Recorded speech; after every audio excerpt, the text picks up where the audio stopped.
Okay. With that all completely out of the way, we're going to head out the door now and actually talk to again Sid, get the last of our journey started.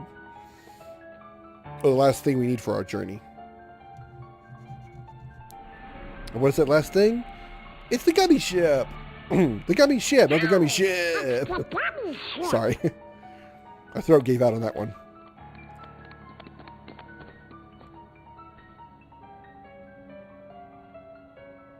So you guys ready to go? Now, just a moment. Ugh. Because of your previous endeavors, the worlds have returned to their original states. That means the pathways between them have disappeared. How do we get around? Do not fear. If what the king suspected proves true, the worlds have prepared new pathways along which you may travel. These pathways may be utilized by unlocking special gates. How these gates are opened, I'm afraid I do not know. However, the Keyblade will serve as your guide. When a beam of light radiates from the Keyblade, return to the Gummi Ship. Though the worlds may seem far apart and out of reach, they nonetheless remain connected by invisible ties, as do our hearts. Our hearts are connected. That is correct. Got it. But be warned, as you proceed, the heartless and the nobodies will be using their own paths, corridors of darkness, to travel from world to world. They may be attempting to link these dark pathways to the gates between the worlds. How does that fare? Now then, that is all the information I can give to you. Go forth, Sora, Donald, and Goofy. Everyone is waiting. Okay, let's get going. Master Yensen! We sure do appreciate the help.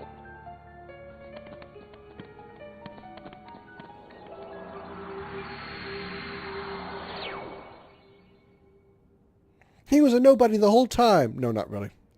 My goodness, what's that? It's a bird.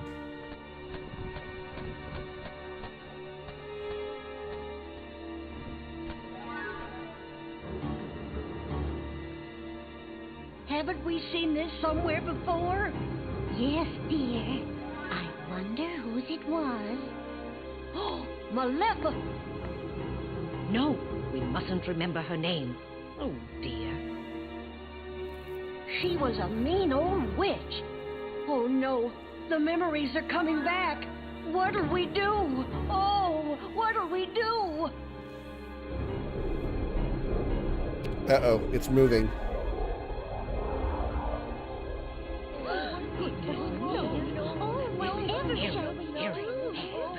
Perhaps we should tell Master Yen Sid. Yes, that's what we must do. Hurry.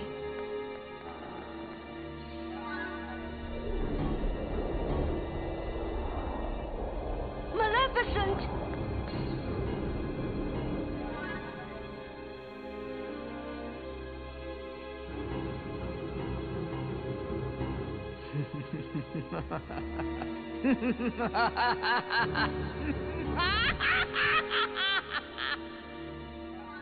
Well, shit. Howdy, Sora. How you doing? It's your favorite Gummi engineers here, ready for duty. Chip and Dale. Happy flying! Only one? That's so good. Wait, I think it's a world we know.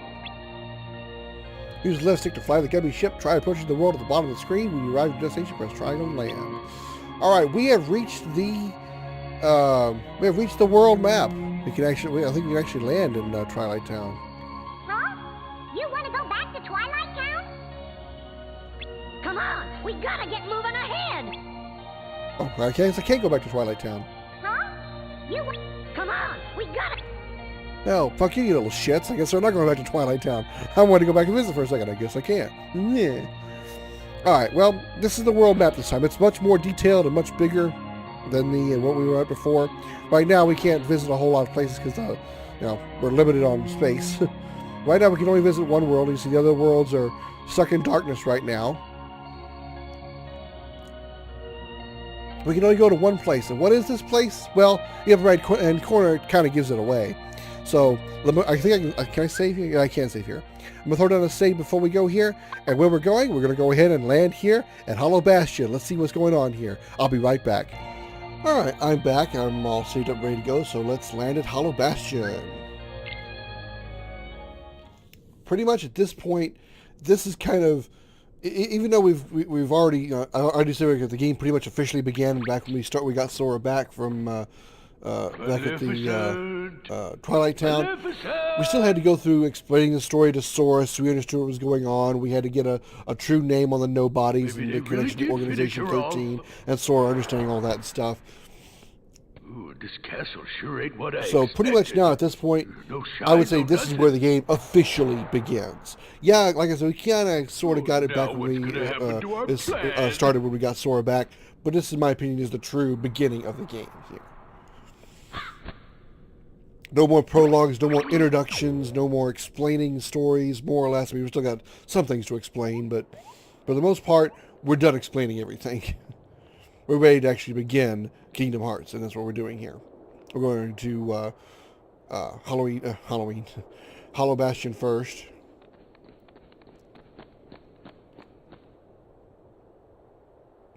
And that's that I think there is the castle that we explored in Kingdom Hearts 1. Looks kind of different now.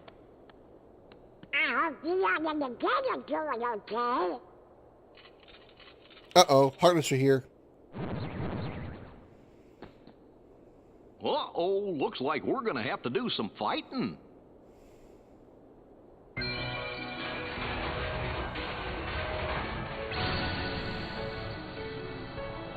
Hello, Bastion. Alright, first things first, let's come over here and get this puzzle piece. Awakening puzzle piece.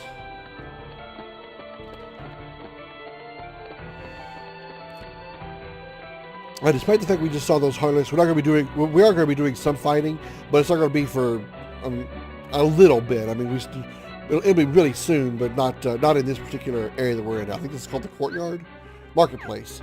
There's not going to be any fighting here, but you can take a look at the shops if you want to. I don't think there's anything really of interest here. I think pretty much these shops here haven't changed from what they were back in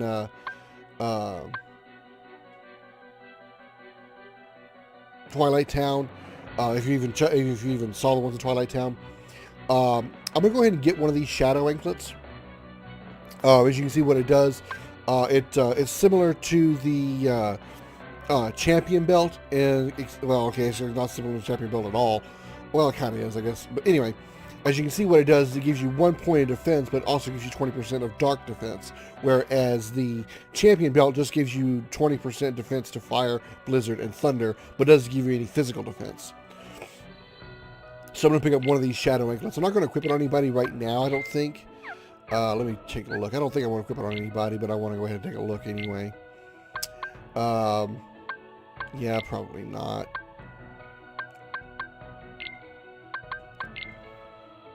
Yeah, okay, I'm not that worried about it.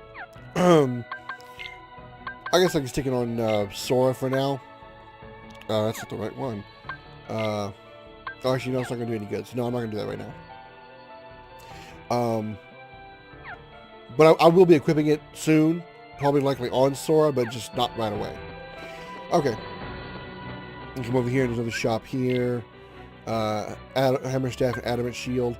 I believe that I've already got I already got this gear, so don't need to bother getting it again.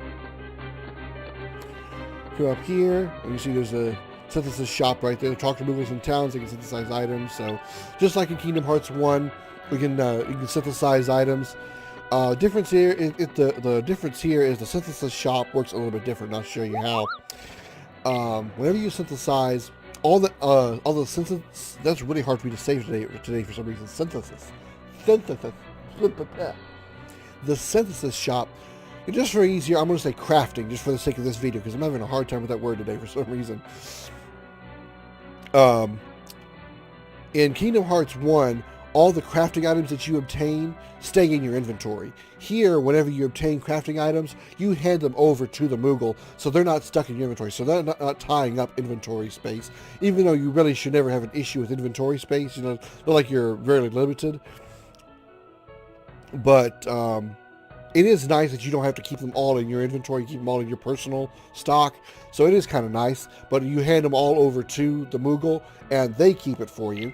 And when you do that, obtain an elixir for completing the collection. Once you reach a certain threshold of like receiving a certain number of crafting items or a certain number of a type of crafting item, then you'll get a reward for completing that particular objective.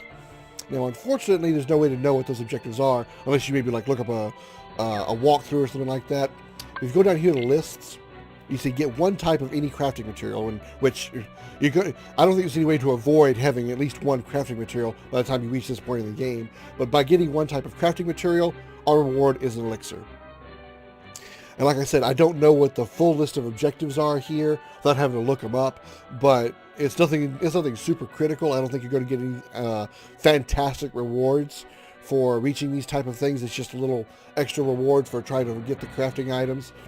But whenever you do, you'll get something a little nice, like an elixir, or maybe a mega elixir, or maybe a special, another piece of crafting material. It's a little more rare. I don't think you really get anything super, super incredible out of completing this list. You have the material log, which tells you the items that you've obtained so far, which is 1 dark shard, 1 mithril stone, and 5 mithril shards. And as you can tell, it also has different categories in the top. You see at the top, you've got S, A, B, C. That's a rarity quality of crafting items. As you see, we've got 6 C quality items, which is the 1 dark shard and the 5 mithril shards. We have 1 B quality shard, which is the mithril stone, and then no A quality or S quality shards, or S quality items, I should say. Then we got a dark crystal and a light crystal. I don't really know what the specific difference is between those two. I don't really know why.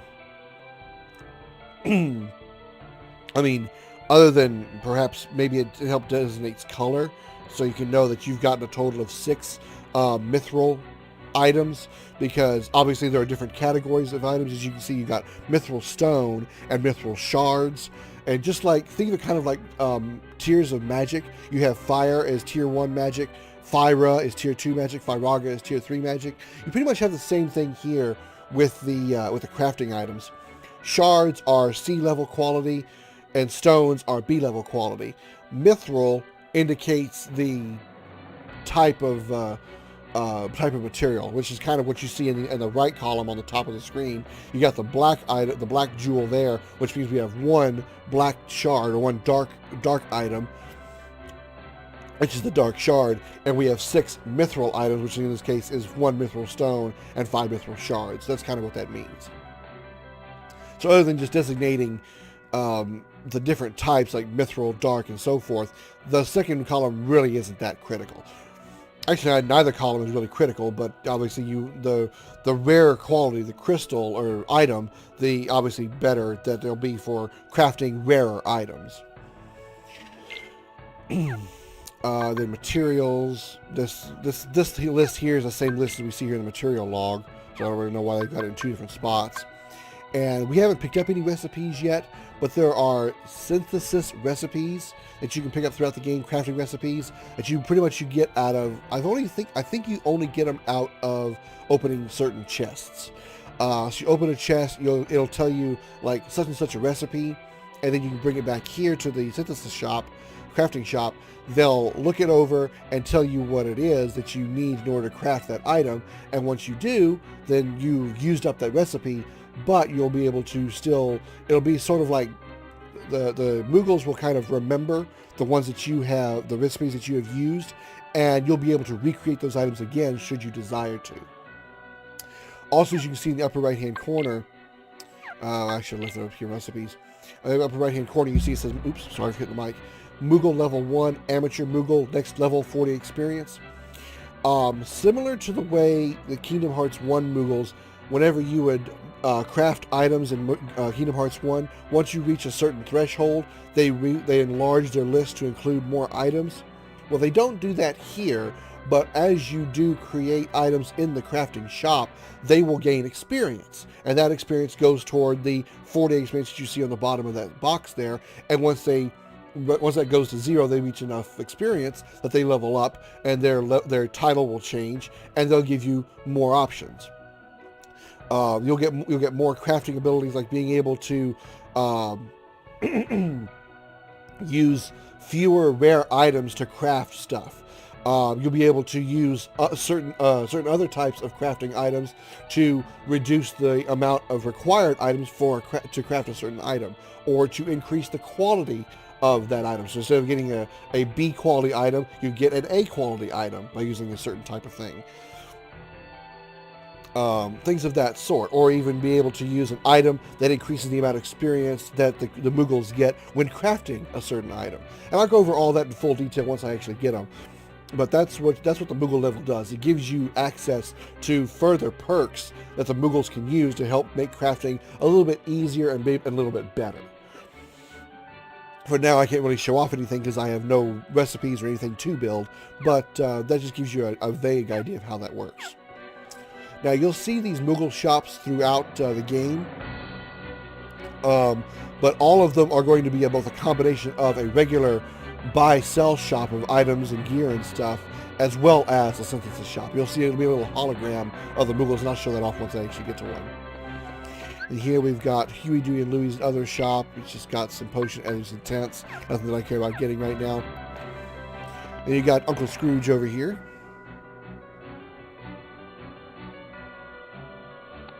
Uncle Scrooge. Who? He's Donald's uncle, a business typhoon. Before the Heartless showed up, he traveled the worlds on the Gummi Ship with a king. He was helping to set up a traffic system. A transit system. What's all the racket? Why, if it isn't Donald. And Goofy, hello lads. You all look hale and hearty. So do you, Uncle Scrooge. Ah, if only I were. I cannot seem to create my favorite old-time recipe, or old-time ice cream. I don't know why I started saying recipe. That word is nowhere in that sentence. I'd make millions if I just got it right. Terrible. Alright. Let's continue into town. We get a little cutscene here. And we're going to see somebody that we recognize.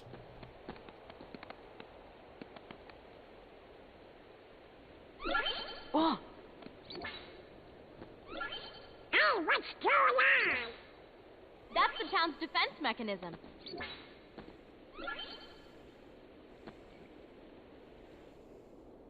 Yuffie! In her Advent Children outfit. Look out!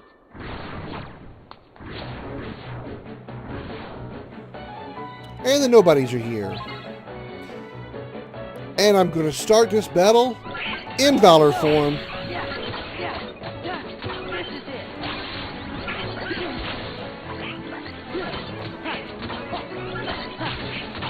Look at me just tearing them up. And there we go.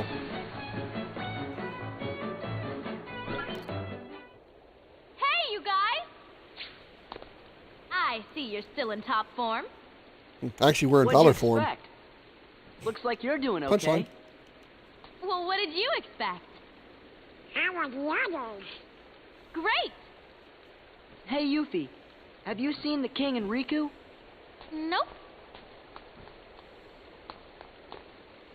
But I had a feeling I'd see you guys again.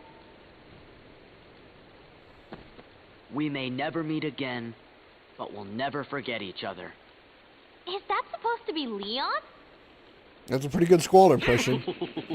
What I do like about Everybody's this, working on stuff over at Merlin's house. about changing into Valor form, or changing, or in any form for that matter, is that it actually stays with you in cutscenes. Yeah, Sora's still in that same outfit during cutscenes. I think that's pretty cool. Alright, instead of heading right to Merlin's house right now, I want to get some more experience while I'm in Valor form. So I'm going to go around here and do some slaying of enemies. Jump. There we go. Okay. There they come. Try to get as much experience as I can on my Valor form while I have the opportunity.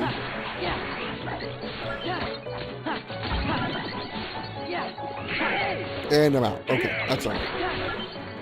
Also, while I'm here, I want to get some basic experience as well. I also want to pick up some items that are over here, as well as another puzzle piece.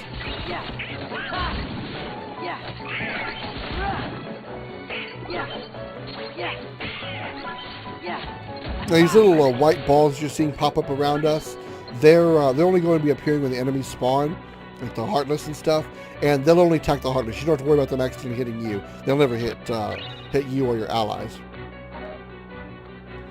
This crane is being used to rebuild the town. Okay. Let's go over here and get this one last chest over here.